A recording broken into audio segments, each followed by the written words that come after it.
It's good to be here today. There was a few puddles on the way in this morning. Anyone have any challenges getting here or just everything? Yes? Didn't notice people coming in on time or perhaps less than on time. We're in our series in Psalms, and it's just a chance for us to see how God meets us in the Psalms. And today I'll be just highlighting a few things that stood out to me from Psalm 40. Last week, you might remember, I'm a bit of a mover. Hopefully, there's a 27% chance I'm going to trip over this. If that happens, is everyone okay if I just lie down and keep talking? So we're in the Psalms. Last week, it was a message about how God speaks to us through everything, through nature, through the things around us. And God's not limited by anything, in effect. And that we can see God in a whole range of areas. Today, if we look at Psalm 40, I think it's a message that lets me know God is interested in us and God hears. And so, Fiona, if I can just invite you. I thought we might have someone with a marginally more melodic voice than Robert. We're going to actually read all of Psalm 40. It's not overly long, but it's not 3.5 verses. So I just encourage you to spend some time as Fiona talks and take in all the sections that there is in this psalm. There's so many parts to it, and obviously I won't be expounding on that. But let's just sort of soak in what is just a joyous psalm. Okay. I waited patiently for the Lord. He inclined to me and heard my cry. He drew me up from the pit of destruction, out of the miry bog, and set my feet upon a rock, making my steps secure. He put a new song in my mouth, a song of praise to our God. Many will see and fear and put their trust in the Lord. Blessed is the man who makes the Lord his trust, who does not turn to the proud, to those who go astray after a lie. You have multiplied, O Lord my God, your wondrous deeds and your thoughts towards us. None can compare with you. I will proclaim and tell of them, yet they are more than they can be told. In sacrifice and offering you have not delighted, but you have given me an open ear. Burnt offering and sin offering you have not required. Then I said, Behold, I have come. In the scroll of the book as it is written of me. I delight to do your will, O my God. Your law is within my heart. I have told the glad news of deliverance in the great congregation. Behold, I have not restrained my lips, as you know, O Lord. I have not hidden your deliverance within my heart. I have spoken of your faithfulness and your salvation. I have not concealed your steadfast love and your faithfulness from the great congregation. As for you, O Lord, you will not restrain your mercy over me. Your steadfast love and your faithfulness will ever preserve me. For evils have encompassed me beyond number. My iniquities have overtaken me, and I cannot see. There are more than the hairs of my head, and my heart fails me. Be pleased, O Lord, to deliver me. O Lord, make haste to help me. Let those to be put to shame and disappointed altogether who seek to snatch away my life. Let those be turned back and brought to dishonor who delight in my hurt. Let those be appalled because of their shame, who say to me, Aha, aha. But may all who seek you rejoice and be glad in you. May those who love your salvation say continually, Great is the Lord. As for me, I am poor and needy, but the Lord takes thought of me. You are my help and my deliverer. Do not delay, O my God. Awesome. Thank you.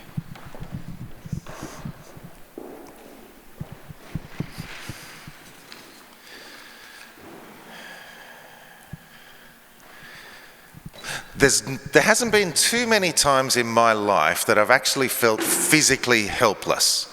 The second verse talked, or fourth, lifted me up out of the miry clay. But there have been a couple of times in the last few years when I've actually experienced something similar. We're from Australia, our family, we grew up there, but before we came here, we spent a little bit of time in America, and we were lucky enough, Jodie's dad had an RV, and one time we went on a bit of a road trip. Amazing, we saw some great places, and we camped at a place just near Horseshoe Bend. I'm not sure if anyone knows Horseshoe Bend, but it's kind of famous. If you Google it, you'll see an amazing picture. Down in Arizona, sort of near the Grand Canyon. And we camped by this lake. You drive down on the sand, you go to the edge of the lake, and it's so spread out. You park your little RV there, and you just spend time there. On our first night, it was really interesting. We sort of, exploring the lake, those kind of things. And our eldest son, Eden, he's out there in the helping the kids at the moment, goes out and doesn't come back for a bit. And that's Eden. That's what he does. And sometimes he'll tell us what he's doing, sometimes he won't. And sometimes we'll worry, and sometimes we'll worry. So anyway, it starts getting dark. Oh, he should be back by now. He went out on his bike. It starts getting dark, darker still. All right, let's go look for him. Now, normally we wait for him to come home, but this time we thought, well, let's go look for him. We're in a new place. We're by the lake. We don't know what's happening. So after a while, we knew he was heading off in a sort of a clockwise direction. We walked down different times and finally spotted him just lying flat on the ground, kind of in a big open area. A lot of it was sort of grassy, sort of meadows, but this was an open area. I had this not overly brilliant torch. And he's just lying there. I thought, oh no, what's happened? Get closer to him, and he's black, covered. And then I shine the torch around. Where's the bike? And it's kind of just there. It's about 10-15 metres in that direction, sitting upright, nothing holding it up. I think, what's this? Oh, stop, Dad, you'll get stuck. I'm like, oh no, what's happened? So, it starts to get a bit muddier and muddier. The lake's over there, muddier and muddier. And it got to the point where I've actually never experienced this before. You couldn't really move. Some people might have, but I'm not talking about, going through a puddle and you kind of lose your sandal sort of thing. This is where you get stuck and you can't lift that next leg out to get the next leg down. And I'm thinking to myself, how much do we pay for that bike? Maybe it'll be a nice souvenir, in 10 years' time it'll be rusted and people will take photos. But unfortunately, kind of did my best. This is the truth. I'm thinking, I'm actually stuck here. I'm not sure if I can even get back, because Eden's over there. He's fine now, so I'm not fussed about him. But I thought, let's get this bike. And I think, what do we normally do here? So I'm lying down, trying to get to the bike, and every time I lift the bike up, I go lower. I'm not joking. It was hilarious. It was hilarious. There was another time when we were out and walking around this beautiful lake that had frozen, but it was starting to thaw. And my delightful wife said to me, I bet you can't run across that. Now, normally, when I run across thawing lakes, your first few steps, you kind of go through and it kind of goes up to your calf and you think, okay, I'm not going to keep going. And you get a bit wet, you get a bit cold, and that's just all part of the fun. But this time, for whatever reason, I took off and I was almost at the back wall before I went through. This time when I went through, there was no ground to hold me up, and I'm just like sitting there trying to get up out of the ice. And Jodie she's basically doing an impersonation of what she did back then. It was one of the funniest things you've ever seen as I try and scramble to get out of this ice. But there's a couple of times like that when we kind of could have used a little bit of divine help to pick me up out of that mud, pick me up out of that water. I was flailing like this in that water. It was all fun. It's not like I was ever really stressed, but I was stuck. So, let's think about Psalm 40. There's so many amazing parts to it, and to be honest, I'm not actually going to focus on God picking us up out of the miry clay. If that's the message you need to hear, that God can do that, get your phone out and look at Facebook from now on. That's all you need. You need to hear that God can pick you up out of the miry clay. But I'm going to focus on the very first verse, even though we read all 17. Thank you, Fiona. I waited patiently for the Lord. He inclined to me and heard my cry. I was a little bit intrigued by that. He inclined to me and heard my cry. My image of God is that he is immensely interested in us. But sometimes I'm not sure how God does that, how he interacts with us. He inclined to me and heard my cry. And that's the thing that just stood out to me. There's a few things that are amazing in this psalm. Like I said, he puts a song of praise, like God gives me a song to sing. He puts a song in my mouth. But God inclined to me, and I just felt like that's a beautiful picture of the God that we have, the God that reaches out to us. And I started to think, well, how much does God actually reach out to us? Now, we kind of know it. When most people can, since they've been young or they've watched an American football game, know John 3:16. God loved the world so much that he sent his son to save us, to save you. Not just the world, each one of you. So I ended up spending a bit of time, and the first place I started looking at was this whole, actually, it makes sense. We'll start with what on earth does that word mean? And it's been used a bunch of times in the Old Testament. Typically, and most often it's used and it means to stretch out. God stretched out to me. God inclined to me. He's reaching for us. So I thought I'd spend a little bit of time looking through that. And so there's a few verses that we've got up the back there that just show that God stretches out to us. God is actually interested in us, and it's not just sort of the God that's out there. God wants to know what's going on with me. We love him because he first loved us. Jesus came to seek us out. And there's a parable I might just focus a little bit more on, is the parable of the lost sheep. Some people might know this, but I might just focus on it just for a minute, just to get a bit of a feel for it. And Jesus tells a group of people, let's just imagine that there's 100 sheep and you lose one. What happens? Does a good shepherd leave them and find the 99? And you think, oh, that's awesome, that's great. And, maybe they might even be telling that story out there. That's kind of a Sunday school kids type story. But I don't think you actually understand that God pursues you. He's not passive. He is looking to hear you. He's inclining himself to hear what you have to say. And then there's rejoicing when that sheep is found. And I guess Jesus is saying this to us. God pursues the sheep, and he rejoices when he finds you. I think that's just a beautiful picture. And then it brings to me the question, because I tend to like to question things every once in a while. Is there anything you can do to stop God from hearing you? Is there anything you can do to stop God from hearing you?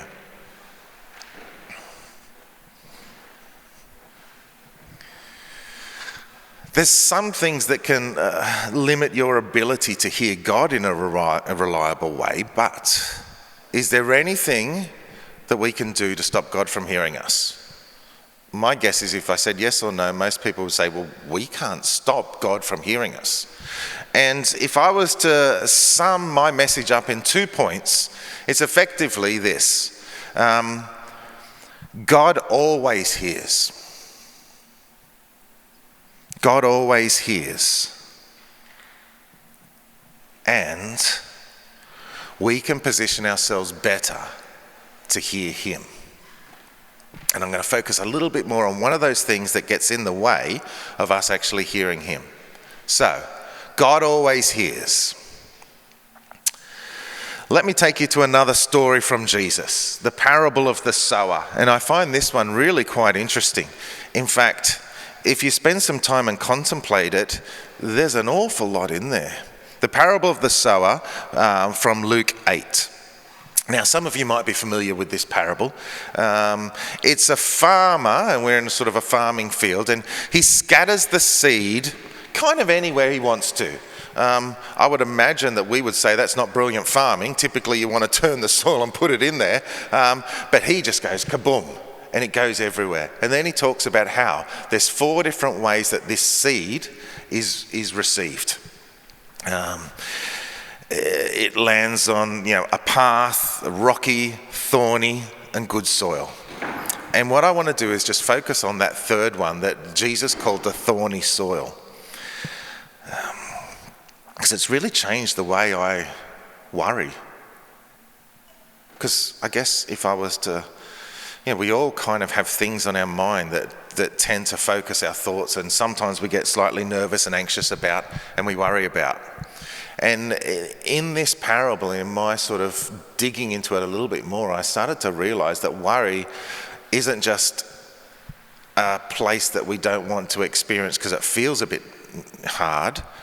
Worry can limit our capacity to hear the voice of God. So, I love this part. The disciples say, "What on earth does that mean, Jesus? That farmer's not so brilliant." And Jesus says to them, "Well, this is what happens. The seed is the word." And we know that in the Gospels, in Matthew, Mark, Luke, and particularly John, the concept of the word is very strong. In effect, sometimes they even talk about the word being Jesus. So the seed is the word goes out. But, let me read a few things. A farmer went out to sow his seed. The seed fell among the thorns, stands for those who hear, but as they go on their way, they're choked by life's worries, riches, pleasures, and they do not mature. So you hear the word, but it gets choked out by the worries of life. Now, the question I put out there before is there anything you can do to stop you from hearing God? We've got this God that inclines himself. We've got this God that always hears. But what about us hearing from God? Is there anything that we can do as worry chokes that out?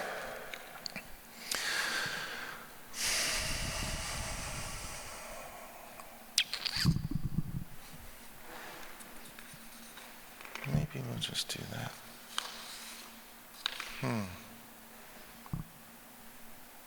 Let's just pause for a second. And let's just pause and bring our concerns to God right now. God, we know you hear us. Jesus, we give you our worries, whether it's finances or family, relationships, practical, emotional, physical. We give you our worries so that nothing will hinder our capacity to hear your voice.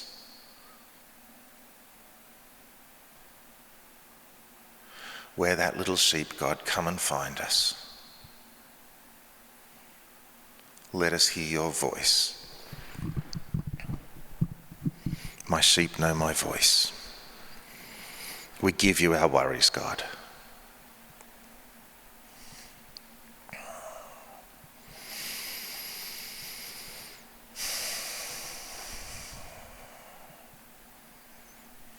We just give them to you.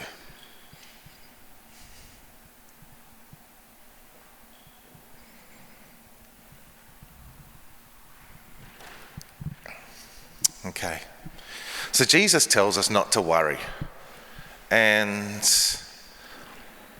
I'd love it if it was as simple as going, okay, I'm not going to worry. But sometimes we need to put things in place that actually help us not to worry. And so I've just got a few different things, 3 different ideas that actually help us combat worrying so we can hear the voice of God, the God that reaches out to us. And the first one I've got is remembering the provisions of God. So, a show of hands, who has had a time when they believe that God has actually provided something for them? Finances, relationship, breakthrough, a word from someone. I'm probably going to say most people. If you've been part of this relationship with God for a while, thank you. One of the things that I wish I was better at, and I'm going to be so bold as to venture as I wish you were better at as well, is remembering the things that God does for us. There's a sense in which you can say you've almost lost the right to worry because God has provided for you in the past and he hasn't changed. But one thing that I find is really interesting is the way that the people of Israel help themselves remember what God had done. And there's a few passages in there where something significant happens and they'll erect a specific monument to that event. There's one that I'd like to talk about for a second that says in Joshua 4. Now, as we know, the people of Israel had been wandering around for a good long time, and it was time to step forward into the promised land. We were going to cross over the Jordan. And so then Joshua says, I want 12 representatives, your 12 strongest and most upright men from each of the tribes to go in there, stand in the middle of that stream, and then I want you each to pick up a stone as big as you can. And we're going to erect a monument to remind us of when we crossed over on dry land once again. And this is what it says in Joshua 4. We will use these stones to build a memorial. In the future, your children will ask, what do these stones mean? And you can tell them.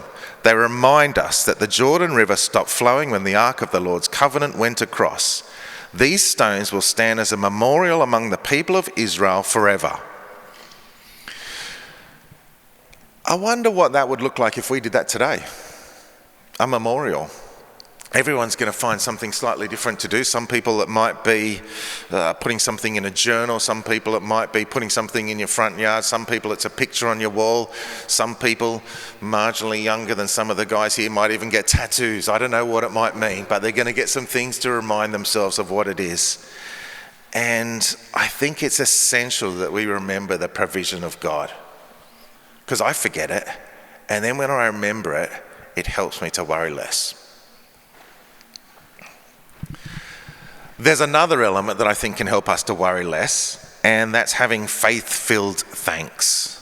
I'll try and say that faster. Faith-filled thanks. Last week, I think I was just was up here and just kind of hosting how things went. We went into communion, and I talked about something along, or maybe it was at the start, how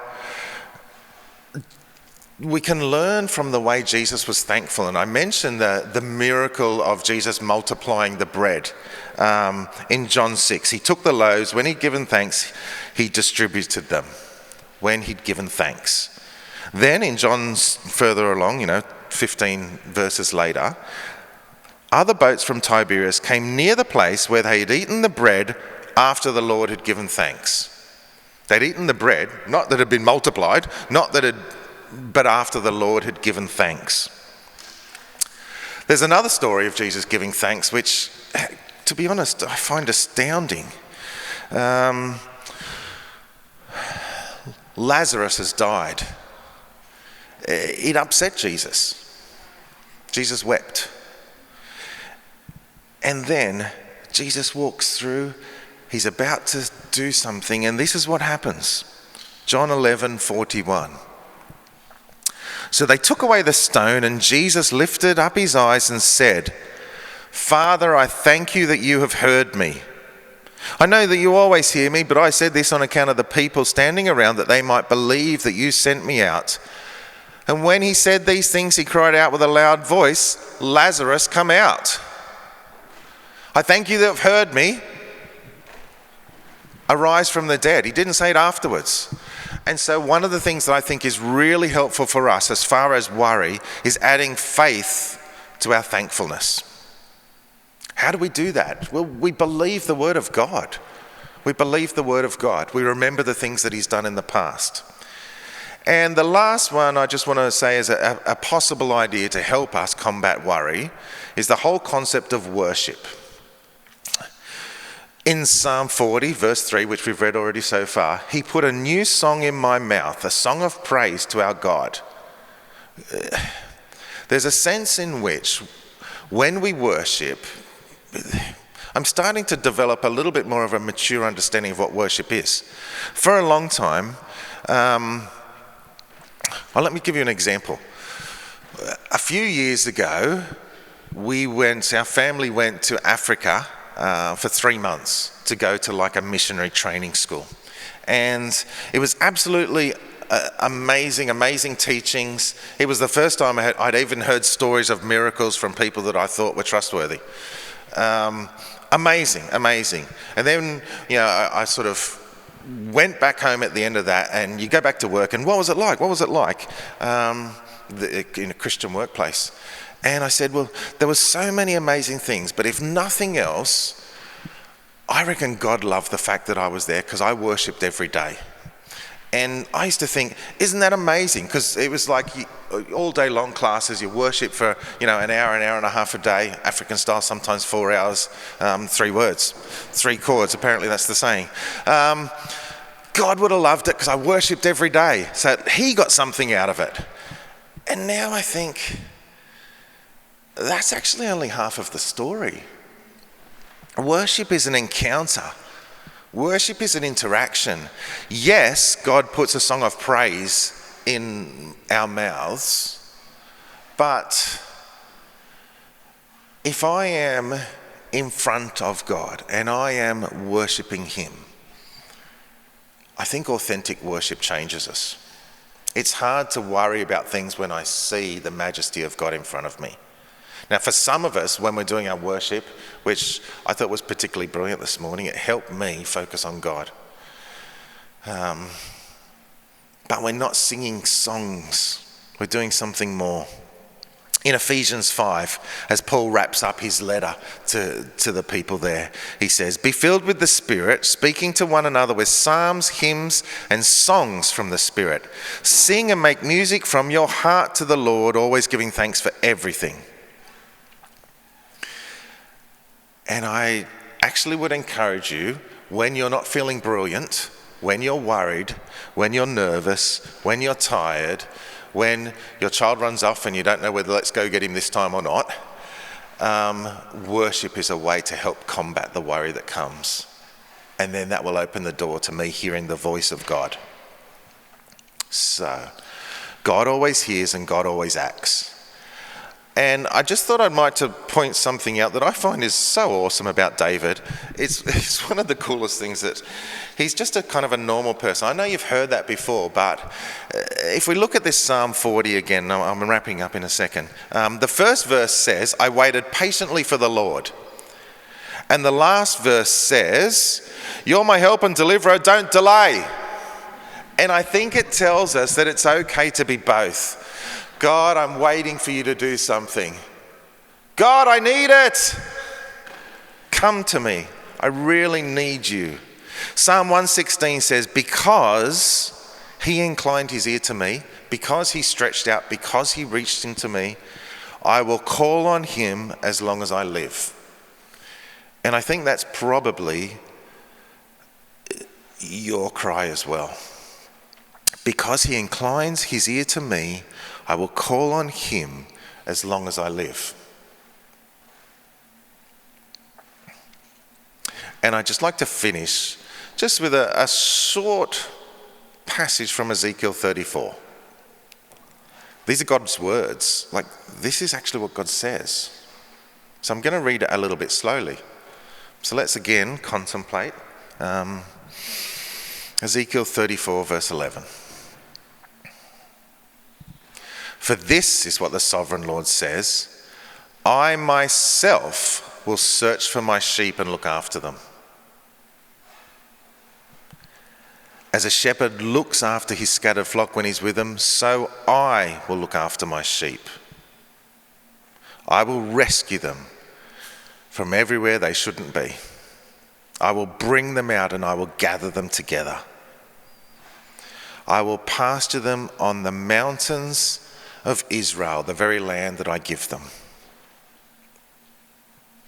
I will tend them in good pasture. I will bring you to a place that nourishes you."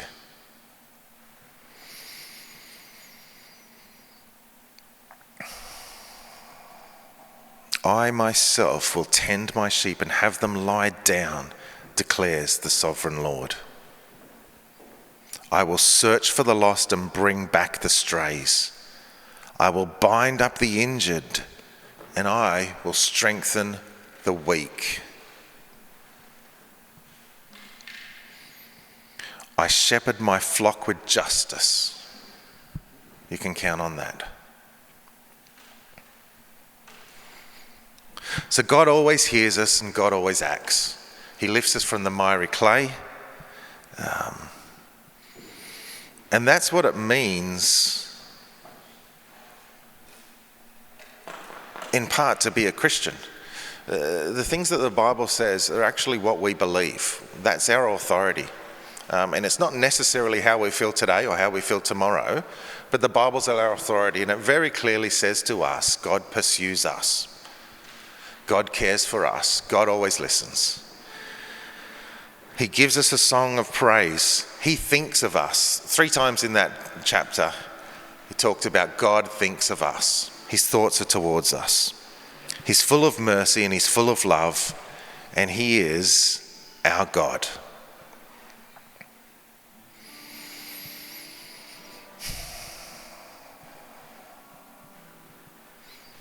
God, we thank you for who you are.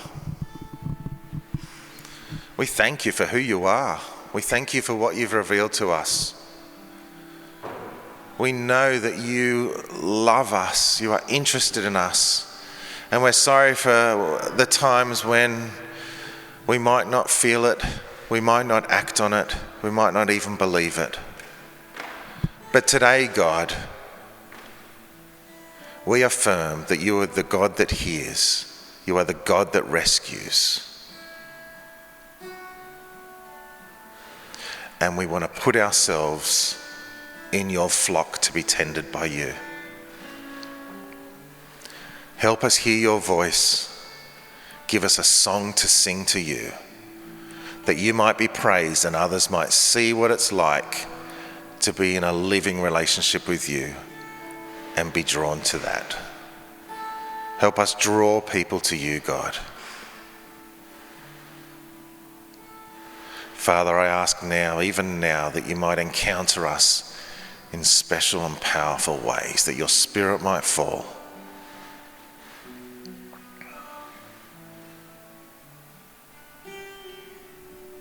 That your Spirit might fall.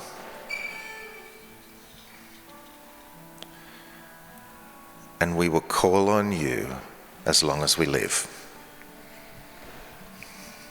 Amen.